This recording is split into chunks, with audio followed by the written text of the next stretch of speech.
Homegrown What it podcast. is. This is the fucking Homegrown podcast. This is our very first fucking episode, bro. Very first, man.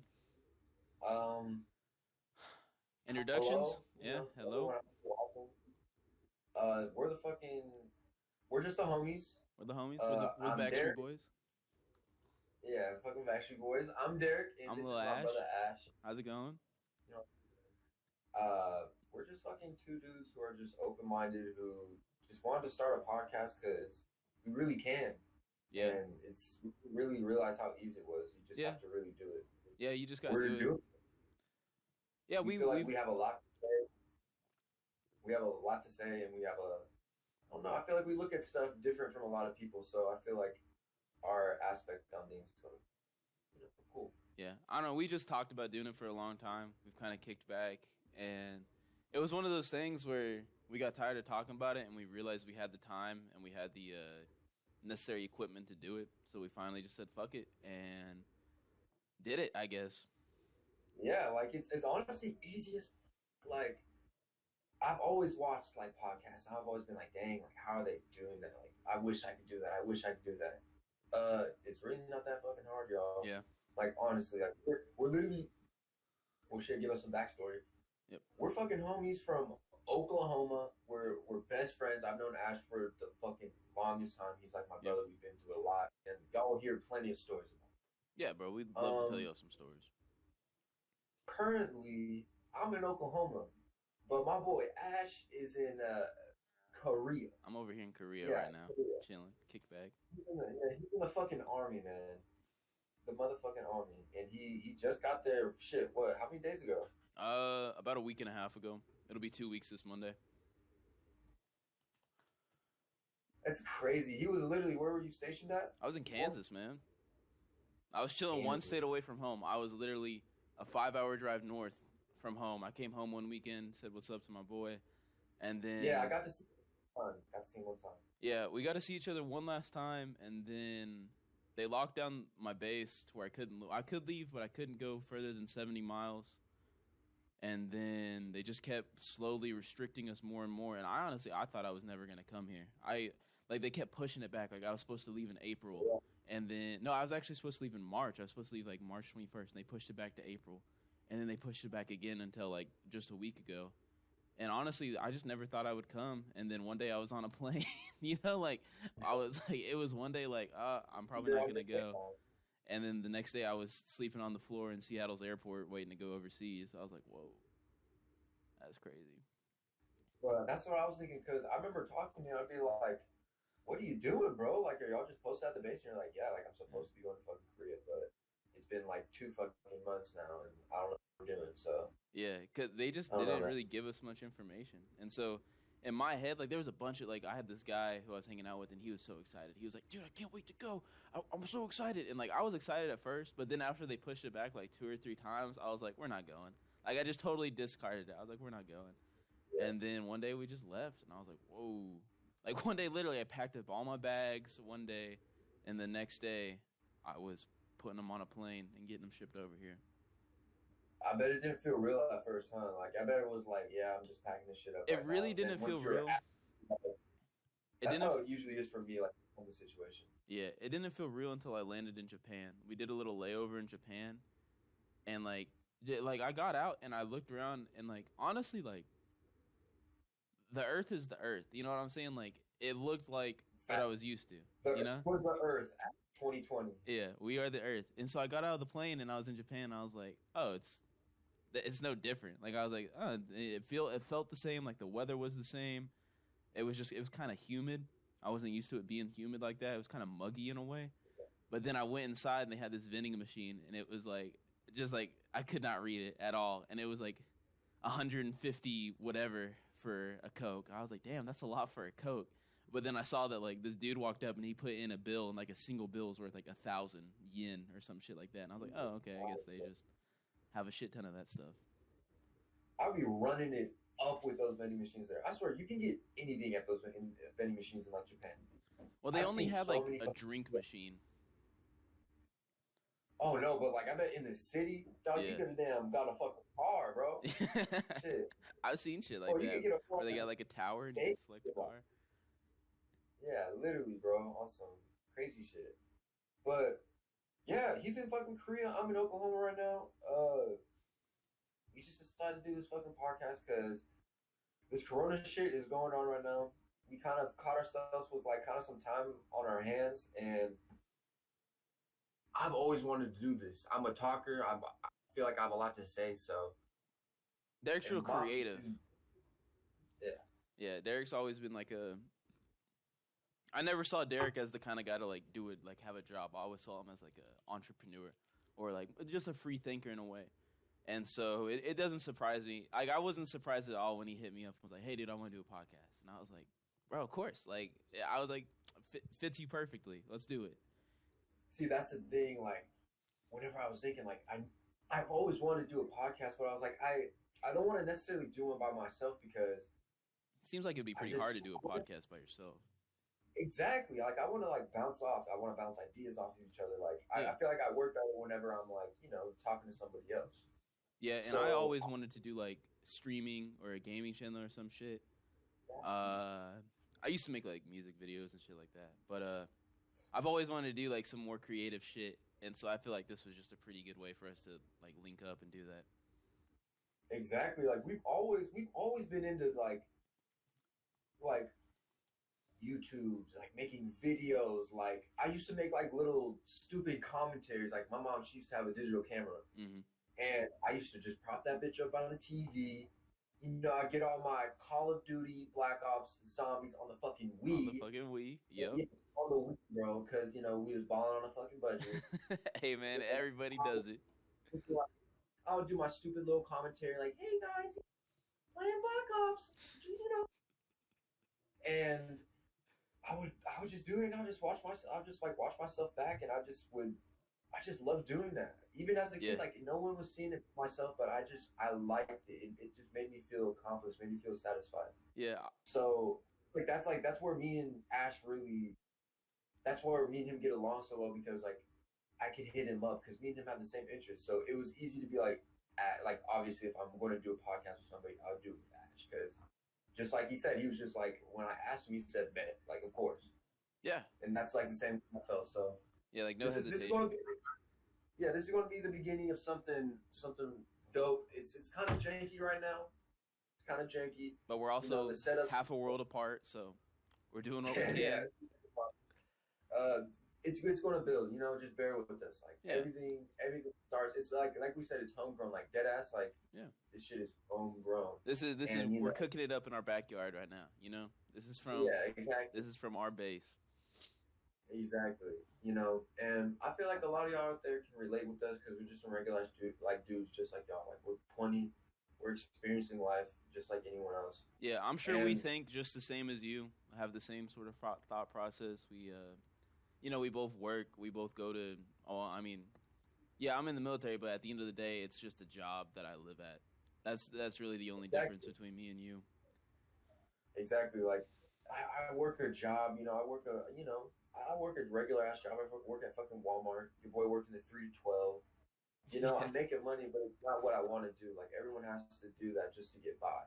Yeah, exactly. I need to provide things for myself, but my true passion is really to like.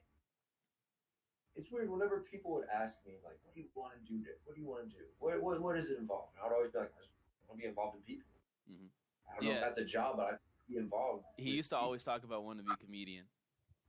Yeah. I've always wanted to be a comedian. You never know. Like I may grow the balls. I may grow the fucking balls. Oh yeah. I'll get you drunk enough to get you on stage one day.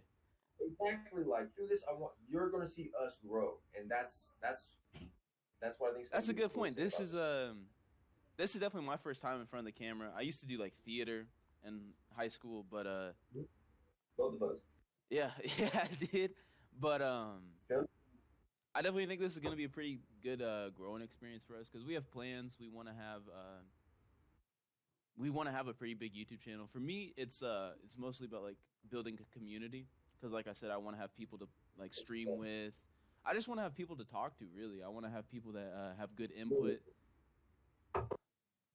And that's the thing, like, that's what we want to do. We want to make a community because if we're just so caught up in just making a video or something, not caring about what the viewers want, what the viewers are like, there's no point.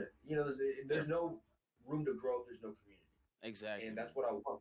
I want y'all to get to know us, and I want to get to know y'all because, like, at the end of the day, bro, we're regular ass people. Yeah, and some of like my favorite YouTube channels, a lot of what I watch is like the community made content. Like I really enjoy my two favorite YouTube channels are Let's Play and Funhouse, and the community content of them like cutting stuff together, like making the confirmations, making the animations. Like that's what makes it for me. So I think having a great community is a great place to start. Exactly, bro. Like that's one thing that we're looking for, and I don't know. I feel like as time goes by, like we're going to grow that community. I know we are. Of course, yeah, of course.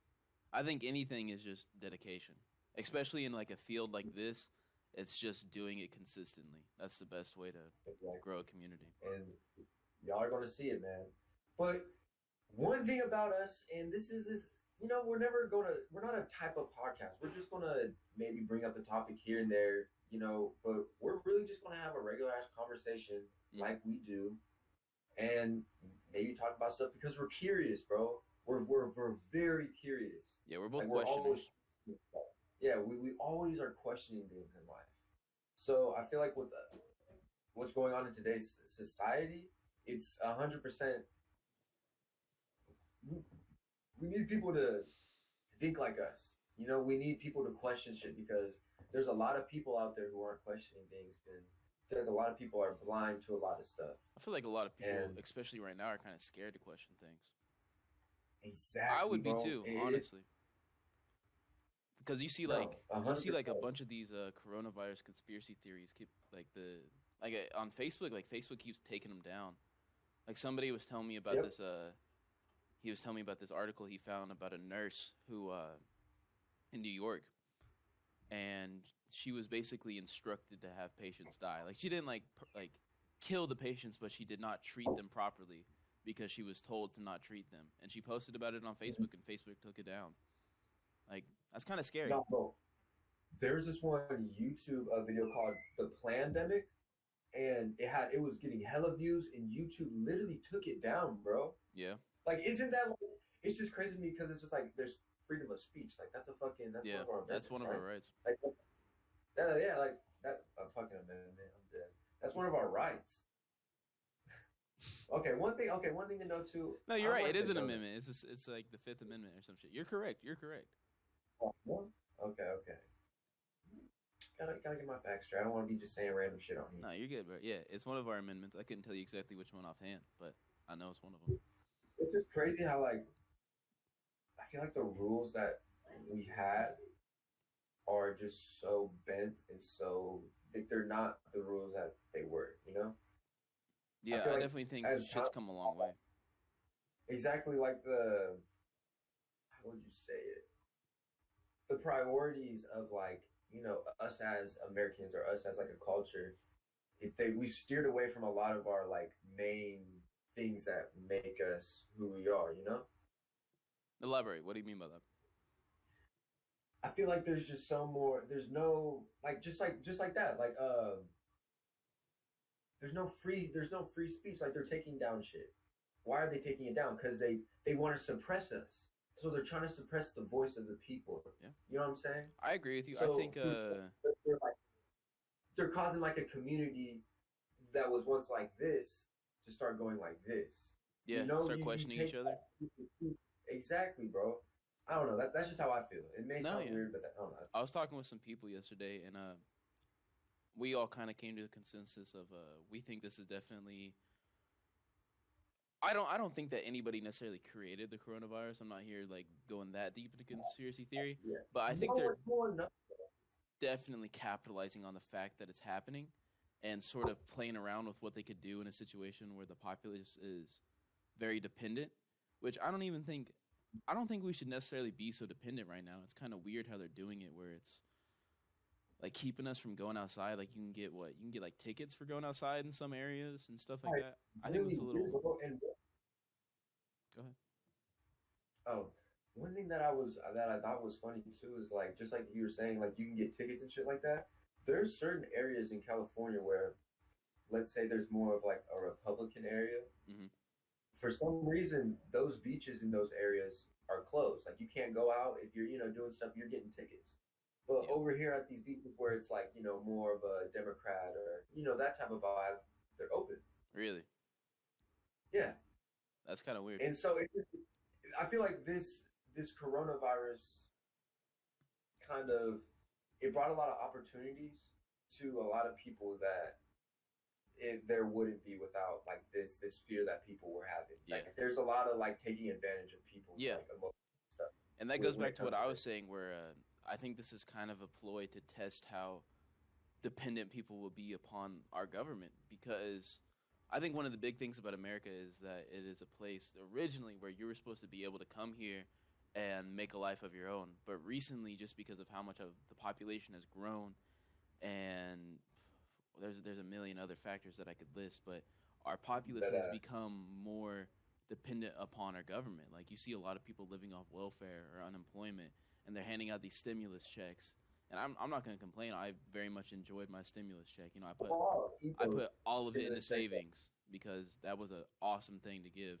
But they're talking about doing a second one, and you just got to wonder, like, how much does that just deflate our economy? How much does that make Americans just dependent upon the stimulus check? Because I get it, like, you're stuck from home, and I can't really talk because I have a steady job that is still paying me even through these trying Mhm. times. So I don't know what it's like to not have a job right now because of the situation. But I also know there was a point in time where I was having a lot of trouble finding a job, and I went out and I made money. I cleaned cars, I mowed lawns, I sold stuff. I sold a lot of stuff. I sold a lot of Yeah. clothes. I sold, yeah, sold a lot of stinky. yes. I get what you're saying, but No, but like I agree with you, bro. yeah, I don't know. I truly do. It's just kind of a scary time, honestly, because my biggest fear is like, what if this never goes away? Like, surely it's gonna go away one day, right? Like, surely within the next few months, this stuff's gonna blow over and it's gonna be a thing of the past. But what if it doesn't? And that's what scares me the most. I like to think it will, but like that's the thing. Like it's the unknown, bro. We don't know what's going to happen tomorrow. Yeah. You know, like even if you plan something for tomorrow, it could change Of because course. that's how it is. That's how the unknown is, bro. And I just feel like I would love to say that like, oh yeah, our economy's going to bounce back and it's going to be easy. It's going to be like nothing ever happened. But it's like I'm seeing all these businesses like going bankrupt. Yeah, a lot of local businesses are struggling right now. And I was thinking like, okay, yeah, maybe let's say that happens in one place, but this is happening everywhere. And all of all of that starts to like rack up in the economy, bro. Mm-hmm. So it's just one of those things where like you just don't know. It's the unknown, bro. Yeah, and I just know I'm not dependent. I feel like you aren't dependent on the government, even though you're part of the army. Yeah, you're an independent person. I don't need the government. I don't need to live off the government. I can live off just like the fucking old days. I could do that shit. Yeah, I could live off the land if I had to, 100%. Exactly. Like there's good things about government. There's also things about government where it's like unneeded. Well, yeah, that's why there's a checks and balance system in our government. That's why there's a reason where we have a certain amount of power and they have a certain amount of power, is because in order to have a good, steady economy and country, you need to build off each other. Kind of like how we talk about how me and you build off each other. You need, like, iron sharpens iron, man sharpens man. So you need something to bounce off of and build and grow stronger with, 100%. Exactly. But man, enough about this fucking bullshit coronavirus. I don't want to talk about this bullshit, man. Okay. Let's talk about the juicy shit that low-key I've been kind of thinking about, and it's kind of been popping up in my head. Like, I kind of have I feel like me and you have a different type of opinion on this next thing I'm about to say. Okay, let's hear it. It is about the Mr. Snitch, aka Mr. Rat, aka Mr. Tekashi 6ix9ine, bro, my boy. there's some shit popping off. Yeah. That boy just got out of jail. Yeah, And due to I don't know, coronavirus. yeah, fucking wild as fuck. I wonder if there's like let's just get him the fuck out because he. I have no clue. I'm sure that he paid someone. I'm sure, right? I'm sure he paid someone enough money that they were like, all right, let him out. Homie is loaded.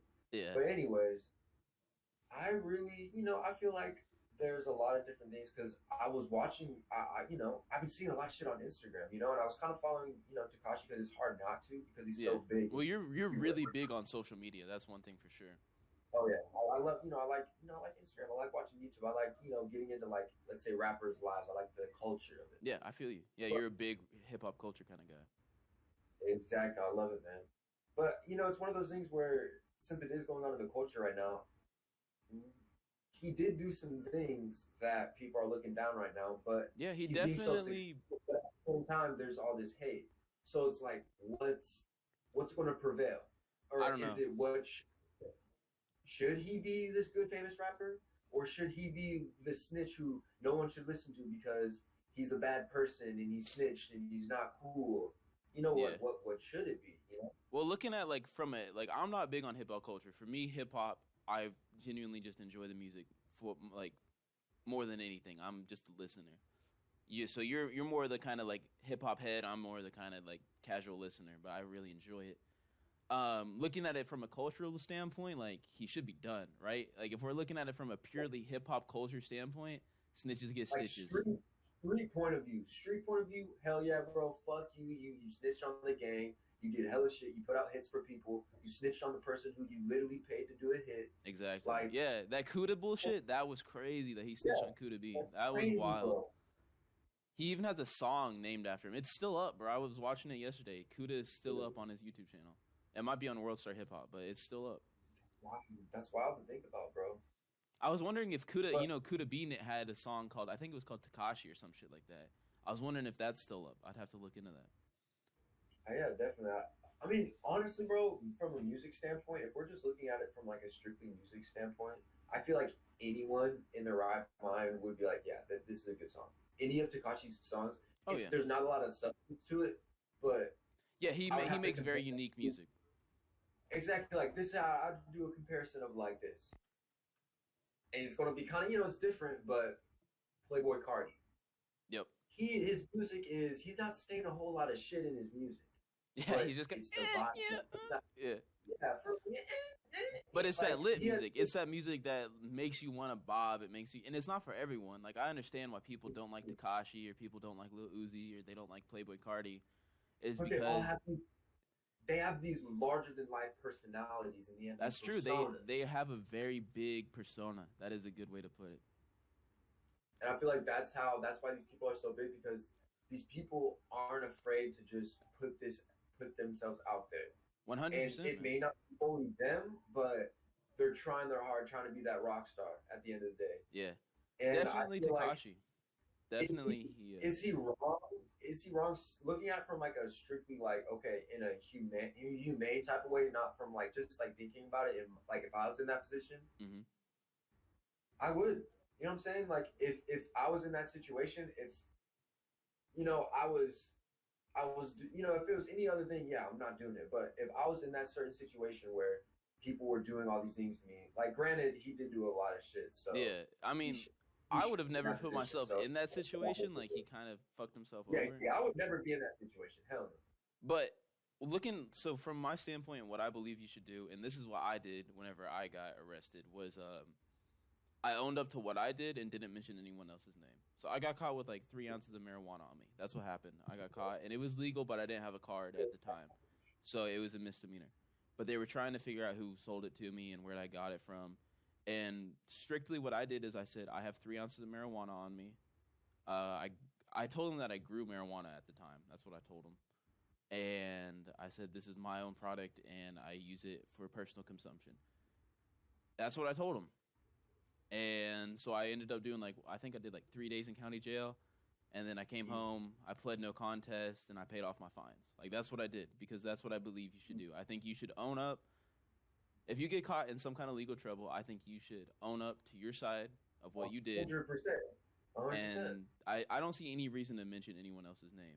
But at the same Bro, time, that is a very complicated situation that Tekashi found himself in. Like that is a very I just don't like you can definitely see how like you can literally watch Tekashi music videos if you wanted to and see how he slowly digressed into the situation he got himself into. But like I've watched a lot of like and read a lot about like how he like how he started out. Did he start out with Scum Gang, right? He started out with those Crips called Scum Gang, and then he ended up burning those guys, and then he became a Blood with the 9 Trays. Yep. And then I guess he burned those guys too. So yeah, very complicated situation. I feel like the whole time it was never him. He was just hopping from like persona to persona, and he finally found the one that like worked the best, and he just wrote it as hard as well, he could. like he said in that newest song is what did he say? He said, "Bitches chase clout, bitch I am clout." Tekashi 6ix9ine is clout 100%. He's never afraid 100%. To completely switch who he is in order to get more fame. %. That's the thing, bro. It's like it's like a drug to him. You know? Yeah, definitely. Yeah, he's definitely addicted to attention. Most certainly. And that's a cool little segue into like, bro. There's so many people in this world who are so addicted to attention that they lose track of like what's going on. You know? Yeah, and I think being a rapper is a really good place to go if you're addicted to attention, because anybody can be a rapper nowadays. If you have a larger than life personality, and you can at least sound good on a mic, and hopefully you have a good producer. If you have a good producer and you have at least like something unique to you, you can become a rapper nowadays. Literally, easy, bro. You just gotta at least put in a little bit of effort, and if you really want it, you're going to get. You have to be consistent. You have to consistently upload, and you also have to. I don't know. I would say I don't want to call it luck, because definitely like some people like an example of someone who's not lucky, but I think is an incredibly skilled rapper is Montana of 300. Like that dude is one of the hardest rappers I've ever listened to. And he's just not as famous as he deserves to be. And I feel like that's the kind of luck factor. You know what it is, bro? I follow him on Instagram, bro, and he's so fucking woke, bro. Like he's not with this bullshit like everyone else is. Mm-hmm. So I feel like that's why he's not like everyone else. He's not conforming. He's not conforming to anybody. Montana makes his own shit. Yeah, exactly. He's like about his shit. So he's not conforming like these other rappers are. So I feel like in a way like it's crazy to say like that's how it is, but like he's not big because he's not conforming. It's crazy to say, but that's really the truth. Even no matter how talented you are, there's always going to be this person who has a certain intention, and they're going to only want that. So, yeah, definitely. And they're going to try to keep you down. Mm-hmm. But yeah, man, I think there's a certain amount of luck that goes into it, but it's also just, I don't know, like some of the people nowadays, like let's bring it back to Tekashi. I don't think Tekashi is necessarily a very good rapper. In no way is his music necessarily moving or touching or even that vocally expressive, but he makes good noises. Like he's pretty good at yelling. Like 100% in my opinion, he's really good at yelling. He has just such a unique voice. Like I've never heard a rapper with a voice similar to him. Like there's reasons that like after X died, there's a lot of people who kind of sound like X now. And after Lil Peep died, there's a lot of people that sound like Lil Peep now. But I've never found someone who sounds like Tekashi. Never. No. And I think that's part of the reason that he got so big is because he is very unique. And he has, I don't know who his producer is, but whoever his producer is deserves all the credit for his songs. Like, I don't understand how at the beginning of every single Tekashi fucking music video in big bold letters it says produced by fucking Zay Productions or whoever the fuck produced it, because his beats carry his songs completely. His beats are so hard. A bunch of different things. But kind of transferring to that, bro, like I don't know, man. It makes me think about like how that shit's really going on. Like it's like why I was watching all that shit from afar, and it really made me think like that shit could happen to anybody. You could get lost in something and Lost in lose the sauce, yourself, yeah. and really get lost in the fucking sauce, bro, and fucking reap the fucking consequences like he is. I mean, Yeah, he got dude. lucky somehow, but like, not a lot of people are doing. Not a lot of people have that same, pleasure of doing the Yeah, same shit dude. he's doing. So A lot of people like this is gonna. I don't want this to sound wrong, but let's say that Takashi 69 was African American. You know what I'm saying? yeah, Let's say that he was an African American gangbanger that instead of being this like almost like a pop star at this point, right? Like, would you call Takashi 69 a pop star at this point? Because his he's music is 100%. just so fucking mainstream that it's hard to like. He's definitely a rapper still, but it's hard to not call him a pop star. But let's say, let's say Maxo Cream got caught up in a similar situation. Yeah, I don't think Maxo Cream would be able to make it out of it like he did. I think they would look no. at him and like hit him with the hammer pretty quick. Like even if he did snitch, which I don't know what 100%. snitching does, dude. Like I'm very confused as to how Like, telling on people gets you lesser sentence. That doesn't make sense to me because you because still did something you're illegal. you're like furthering like a process. I feel like it's making it easier so they don't got to do all the work. So guess instead of them trying to say like you did this and you did this, they have somebody who's like, oh yeah, you did this and you did this. So it's like making their job easier in a sense. I think I think it's fucking that's bullshit. lame, bro. That's lame as hell. That It's bullshit, bro.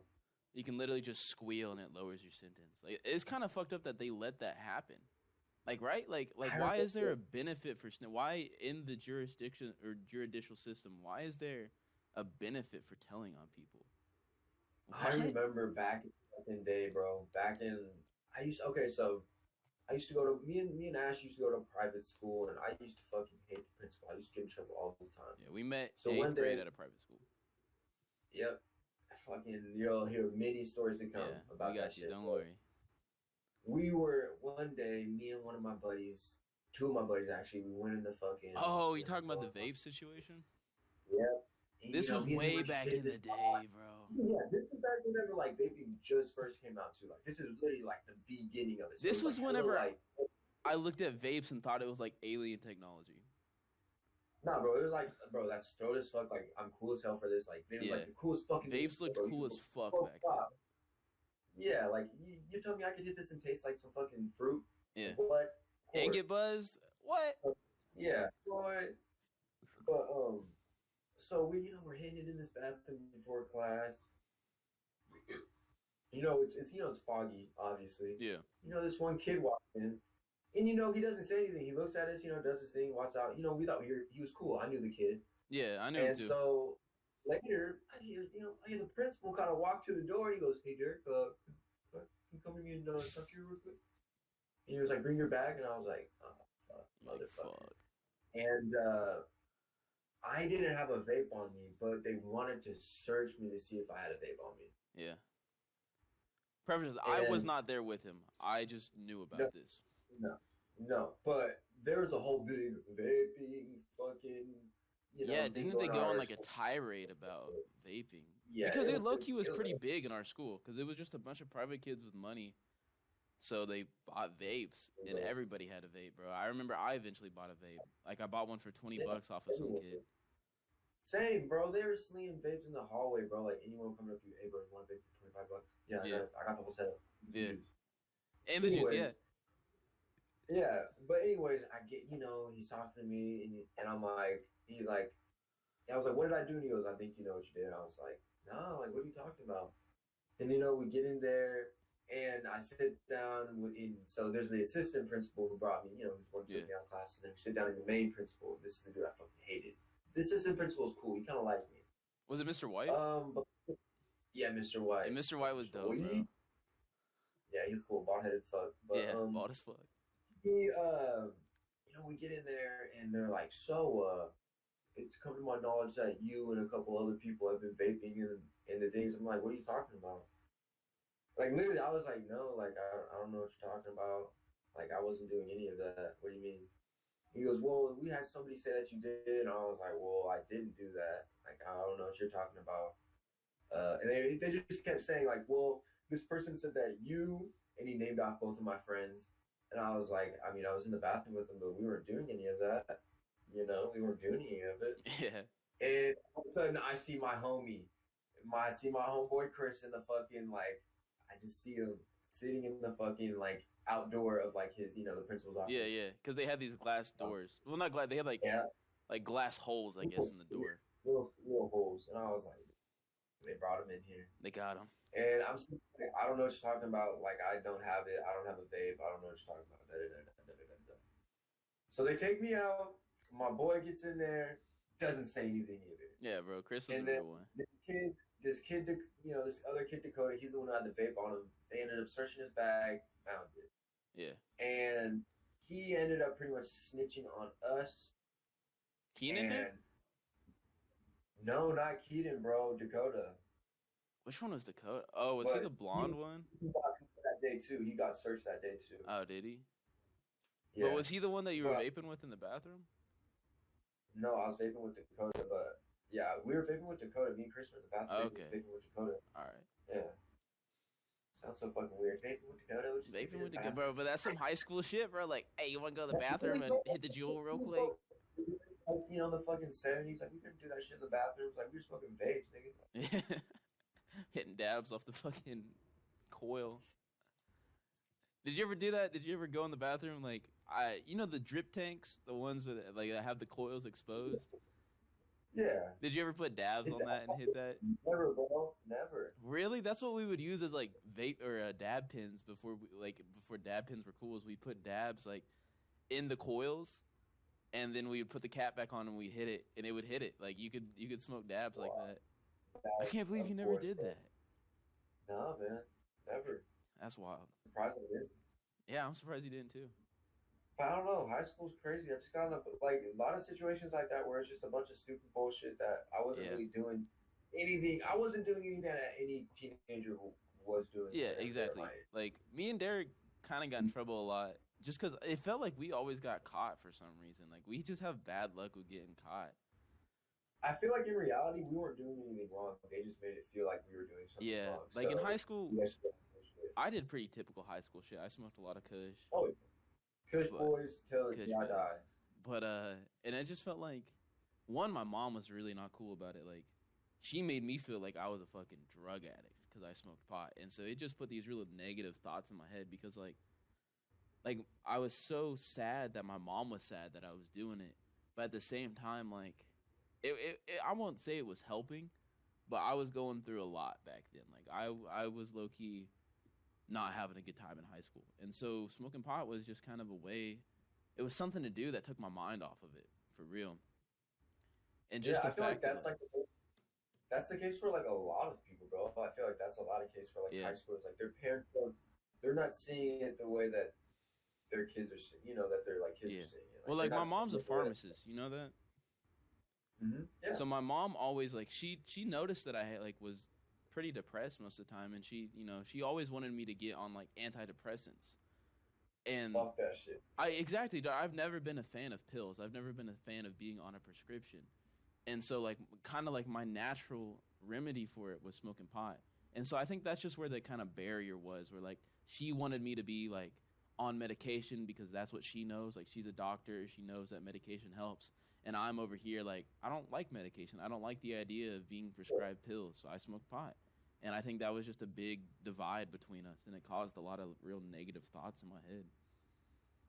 Exactly. I feel like with me, like I could never talk to my parents about what I was really doing in my life. I would always have to give them like the book. I always like just lying to them about stupid bullshit. But like it's just shit that like, I had to, or else they would look at me. They would freak out, bro. Yeah. They would freak out, and when in reality, I'm just growing up. I'm just being a regular teenager. Yeah.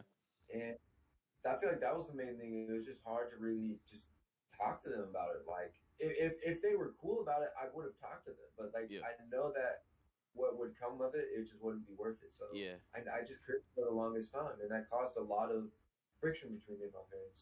Yeah. Thankfully, my mom, towards the end of high school, she got a lot cooler, and she started to understand me more. So towards the end of high school, I was able to talk to my mom about a lot of stuff. And then when I came back, so at the end of high school, junior and senior year, I went to a military school. And when I came back, me and my mom had patched up so much stuff during that time because, we would write each other, we'd talk over the phone, and during that time, I really started to realize what I did wrong. Like, I started to own up to situations that I had messed up, and she really appreciated that. So when I finally came back home, she was a lot more understanding and a lot easier to talk to. But like in your shoes, your parents, they just recently got more understanding. I mean, honestly, okay, so my situation, a little backstory. I kind of just like left my family, at 19, whenever I turned 19 on my birthday, I just kind of left. I didn't tell them, they found out, through some other bullshit, but I left because I just couldn't really, I wasn't able to live, wasn't able to really live, be free and really. Yeah. And you were in Texas at the time, right? I was in Texas at the time. Yeah, I moved to Texas in 2015. I went, through high school in Texas, but I just hated it there, and I always wanted to come back to home because this is, Oklahoma was home to me. Yeah. All your friends were up here. Yeah, all of my friends. I'm talking ever since I was a kid. And were you dating Sky at the time too? Yeah, I ended up meeting my girl. She was in Oklahoma, but I was in fucking Texas. We're from Oklahoma. Yeah, we're from Oklahoma. Like I knew everyone that was going to her school. Like I knew everybody. It's just like, I was in fucking Texas. It felt like I had one foot in Texas and one foot in fucking Oklahoma. It sucked. But and then it just finally came to the day where I was like, I gotta leave, or else I'm gonna literally be depressed as fuck. You're gonna get stuck there, I'm gonna get stuck, go to jail, be depressed as fuck. Like I don't want to do that. So I finally was just like, all right, you're gonna do what the fuck you're gonna do, Derek. So do it. So I did. Yeah, Derek hopped off the porch for real. Derek hopped off the porch onto a train and came back home. Yeah, I hopped off the porch onto a train and then off to a fucking car. Yeah, who picked you up? Was it Sky? Yeah, my girlfriend Scott picked me up, bro. It was late as fuck. She literally had work at 4 a.m. the next day, bro, and the train came in at like. Was she still working at the call center back then? No, she's working at Walmart. She's working like 4 a.m. to like some late early morning ass shit, bro. And we were in Oklahoma City, so that was like an hour and a half drive. Oh shit! As well. You got dropped off in Oklahoma City. Yeah, bro. It was rough, man. Sky's a real one, bro. Shouts out Sky. Sky's a real one. Yeah, I love you, girl. But yeah, man. I just remember when you came back home, I had been home for about a month or two. You came back home and you hit me up and you're like, hey, bro, I'm back in Oklahoma. And so, like, whenever I left around the same time that he left like, what, you left sophomore year? So he left like a year before me. But the whole time we played video games. Like, the whole time we played video games. But then when I went to military school, we didn't really have any contact. And then just one day out of the blue, he hits me up and he's like, hey, bro, I'm back in town. Like, what's up? Actually, bro, I was thinking about this. What's up? You know what it was, bro? What happened? You like straight fell off the map. For me, like, because I didn't know what was going on back home, especially with your situation. Yeah. I knew I was going up with some other people, but just you, I was always contacting you through like video games and shit. Yeah. So whenever you went to the thing, it was like radio silence. Okay. Until literally senior graduation, I came to Oklahoma for my girlfriend's graduation. And who the fuck do I see? Did we run into each other at the BOK Center? Yes, bro. We ran into each other at the BOK Center. I was like, Ash? Yes, Ash. I remember that now. That was the first time I saw you since I'm like literally moved, bro. Yeah. That was the first time in a long time since I'd seen you. Like, literally out of nowhere, no contact, nothing. I was like, Ash, no fucking way. And I remember we dapped up. I got his Instagram. I got his number. And I remember, texting Asher, from time to time, like whenever I'd come to Oklahoma, I'd hit him up and, we'd chill, smoke, do something. Yeah. But we really started kicking it tough. Yeah, that's true. Really? I remember you'd make some trips back home and we'd kick back. But then once you finally moved back, it was like every day. But like as soon as you moved back, I remember you hit me up. I got off work at this restaurant I was working at, and I went and picked you up. And we smoked a blunt at this pool that I used to work at. We climbed the fence to this pool and climbed all the way to the top to where these slides were. And we smoked at the top up there. And then that was just like, it was like the start to the best summer of my life, bro. It was the start. That was one of the littest times. Yeah, that was the best, probably the best year of my life so far. So what happened was like we would just hang out every single day. Like either I would get off work or he would get off work, and I'd go pick him up, and we'd go back to his place because I was still living with my mom at the time, but he was living with Sky, and so he like had his own place, and so like you know what I'm saying. And so we'd run over to his place. Like that place was like the trap. Like that was like the place where literally everyone. Well, it wasn't. I remember. It wasn't even necessarily the trap yet. It was just a hangout place. It really wasn't the trap until we all started living there.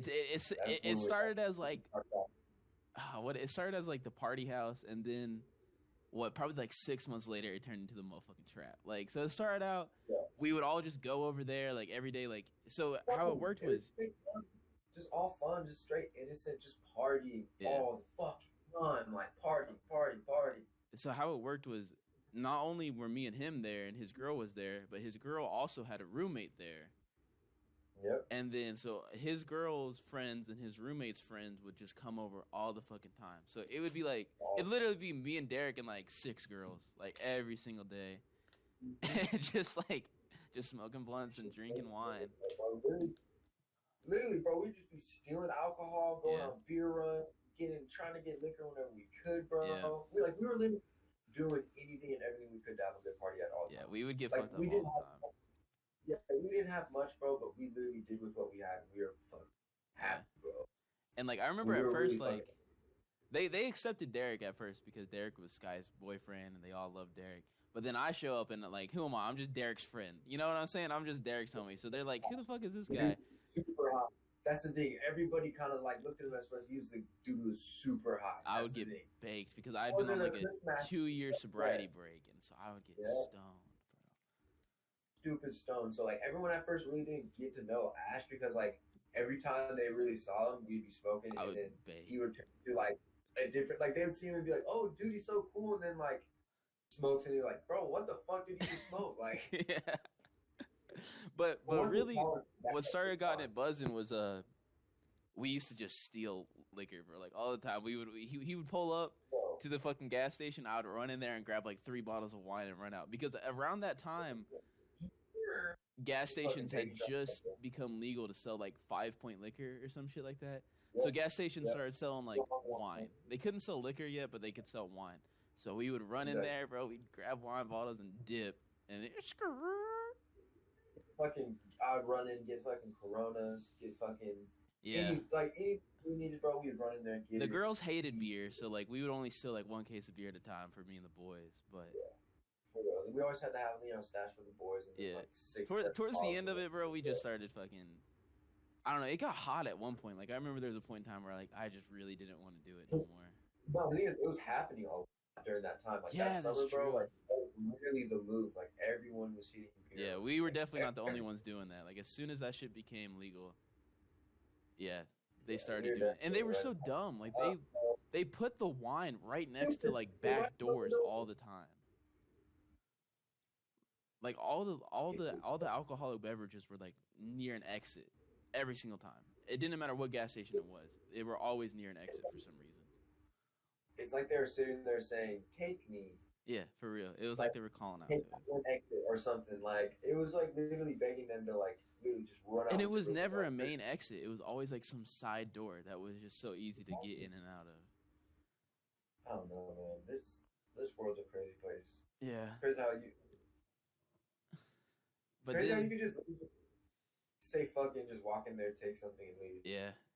But like that was when we were kids. Like I wouldn't do that anymore. Yeah, this is the past, y'all. We don't do this shit. We got money now. We don't. Yeah, we grew up. We're older. Like I said, I joined the military. So preface, I got arrested, and I was fucked. Like I now had I had gotten charges as a I'd gotten in a really bad car accident due to like my own negligence. Thankfully, I didn't hit anyone. I hit a tree, but I got caught. I think I got like a DUI because like they found weed, and like I didn't have my seatbelt buckled. I had like a bunch of charges, and thankfully I was able to do community service and work all those off as an adolescent.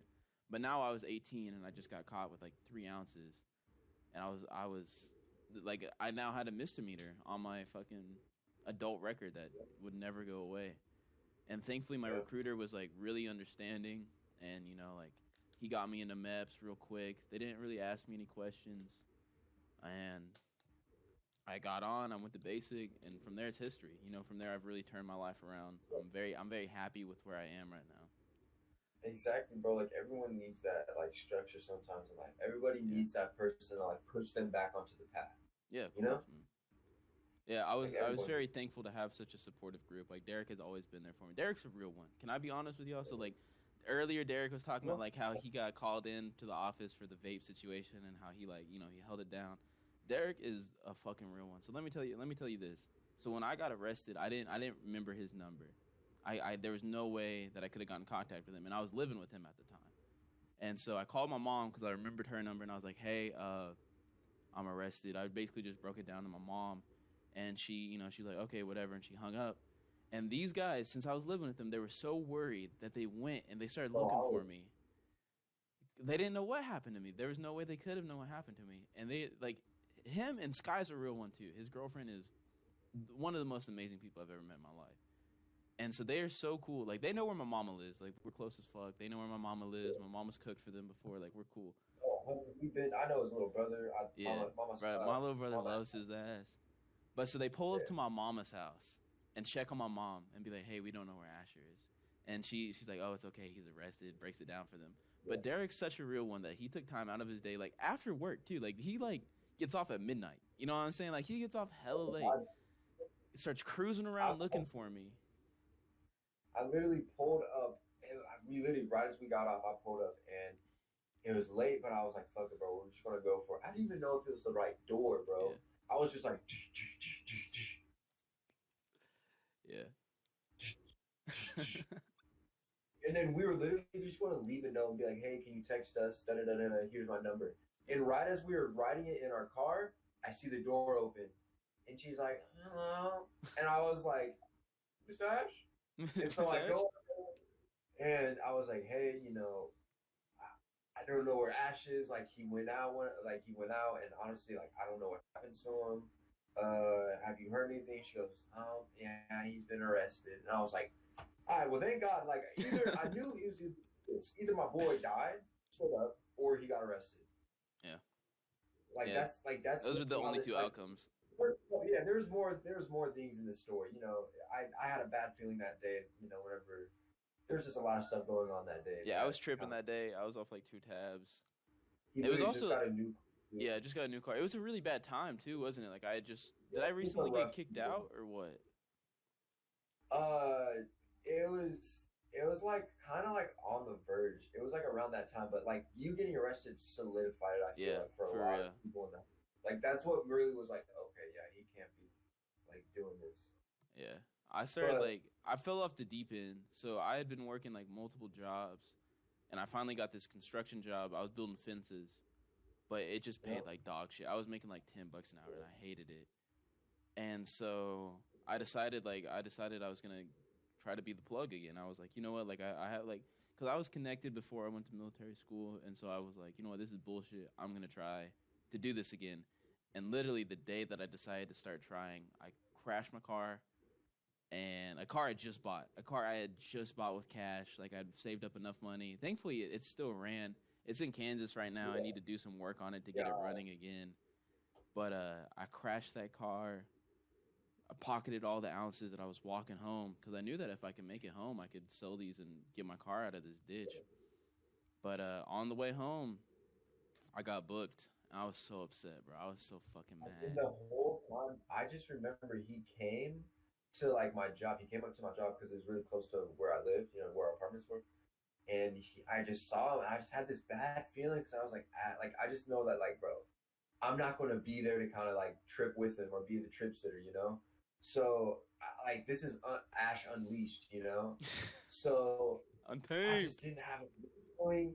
He told me that he was picking up cushion fucking Claremore or something, and I was like, what? And that's the last thing I remember. And I remember texting him and being like, "Hey, bro, like where you at?" Like we were having like a little kickback type thing, and I was like, "Bro, where you at? Like you should be here." Da da da da. And I just never got a response, and then that happened. Yeah. But yes, we did. changed a lot since then. Like you switched it. You got you just got back on path. You know? I was very lucky to be given a second chance. You know, if it wasn't for the military, I'd be pretty up a creek right now. Oh, 100%, bro. 100%. And I appreciate that for real.